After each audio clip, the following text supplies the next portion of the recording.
Continuing his intense refinement process, Lu Sheng's clone ignites his mutated immortal cells with the fire of the demon realm. He tracks his progress, successfully compressing 1, 2, and then 3 million cells. After igniting 10 million mutated cells, the clone lets out a powerful roar and prepares to continue the process. However, he is suddenly forced to stop when he notices a major change in his environment. He looks around to find a completely desolate and ruined landscape. Examining the cracked ground, he realizes the local supply of dark energy is completely depleted. His insatiable tentacles have devoured every last drop of essence from the region. Sensing the dark energy in his hand, he notes the clone's strength has still increased tremendously. Although his base cell count remains at 30 million, the overall quality of each mutated cell has skyrocketed. Clenching his fist with a confident smile, Lu Sheng marvels at how this mutated avatar has become much more perfect and powerful. Realizing he needs even more power to achieve a breakthrough, he decides to abandon this depleted area and find a new territory to hunt and devour energy. Activating his power, the clone takes off, declaring it is time to continue his relentless hunt. As he travels through the dark realm, the massive tentacles on his back lash out, instantly devouring various monstrous beasts to fuel his growth. Before long, his continuous hunt brings him to an entirely new, untouched territory ready to be consumed. Upon entering the new territory, the clone is met with a bizarre sight. Countless monstrous alien beasts of all shapes and sizes are standing completely frozen and paralyzed. Unbothered by their strange behavior, the clone lunges into the herd. He unleashes a savage slaughter, throwing the area into absolute chaos as he ruthlessly tears through the monsters. Moving with terrifying efficiency, he commands his massive tentacles to strike, effortlessly piercing through multiple giant beasts at once to siphon their energy. Prepares to refine his mutated immortal cells up to 15 million, he delivers a shattering punch to a nearby beast. A powerful dark energy wave washes over the area, drawing his attention. He spots a massive crimson storm erupting in the distance, scattering the lesser beasts in a panic. A colossal shadow with a single red eye emerges from the mist.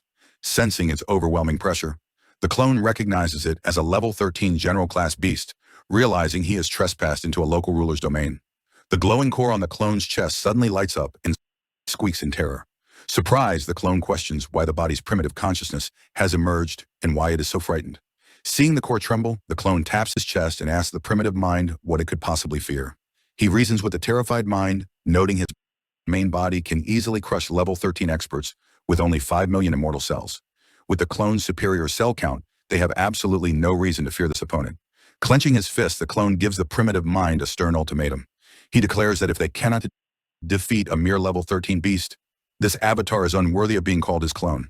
Standing tall, the clone unleashes his supreme cultivation technique, the path of the dark star. The ground shatters under the sheer weight of his surging aura. He fully activates his primary sovereign, his eyes glowing with purple light as he prepares to strike. Taking flight, the clone transforms into a streak of purple light, hurtling directly toward the colossal beast. Looking at his massive opponent confidently, the clone decides to use his ultimate offensive technique. He readies his strongest martial art, the 5 Seasons Fist. He aims to push it to the ancient 5th season, a terrifying technique capable of incinerating entire starry skies. The clone reflects on his grim surroundings, noting that in this dark side universe there are no seasons at all, let alone a sun. Winding up his fist with crackling energy, he declares a new era has arrived. Commanding that there be light in this dark world, he unleashes a devastating punch, triggering a colossal explosion that completely shatters the realm's darkness. Out in space, the battlefield around the Star Spirit Flower is in complete chaos. Despite being outnumbered in a clash of level 13 masters, the bandaged assassin calmly holds his own against Wu Qian, Babu Luo, and Haiji Dao. The shockwaves from their battle are so intense that no other fighters can get near the combat zone. Nearby, the young elf Ao Onong Turing easily defeats a pirate. Turing notes there are 78 pirates remaining, but confidently dismisses them all as being far too weak to pose a real threat. Masha lands beside him, playfully noting he has already recovered from his injuries. She remarks that he truly deserves his reputation as Haiji Dao's talented disciple. She suggests they hold a competition to see who can defeat more space pirates. Turing confidently accepts the challenge, declaring he has no reason to fear her. He points out that the enemy expert's capture is just a matter of time, leaving only weak pirates for them to sweep up.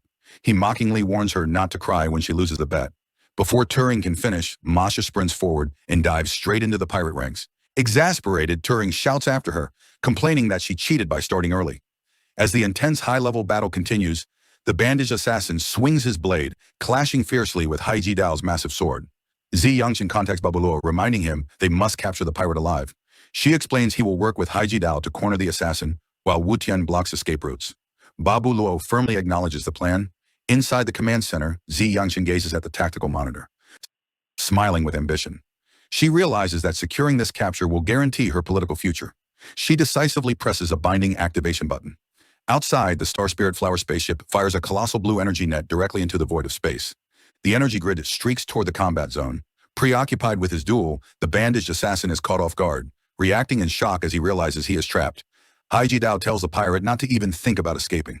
Backed by Babu Luo and Wu Tian, the three masters surround the assassin as the energy cage shrinks around him. Watching this excites Zi Yangshan, who eagerly waits for the trap to hit its mark, knowing they are on the verge of success. This is the end of the video. If you would like to watch the next part, please subscribe to our channel.